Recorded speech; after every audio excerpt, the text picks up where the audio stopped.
দেখেছো বন্ধুরা, পুকুরের পাড়টা কিভাবে ভেঙে গেছে।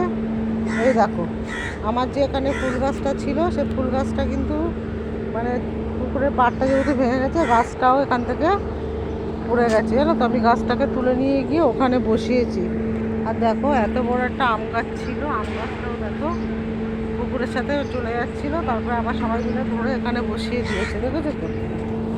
মাছগুলো এখন অনেক দূরে গেছে, মাছগুলোকে আর সবাই খেতে দিতে পারছে না, দেখেছো তো।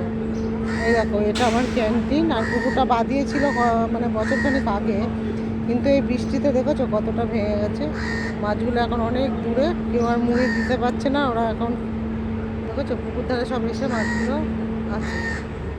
আর আমি ফুল গাছটা নিয়ে জানো তো সেই ওখানে বসিয়ে দিয়েছি। এখন বাঁচবে কি না জানি না, ওই পাশটা এখন বসিয়ে দিয়েছি জানো। আস্তে আস্তে দেখো ক্যান্টিনের ধারেও চলে আসছে, পুকুরটা এত ভাঙা ভেঙে গেছে।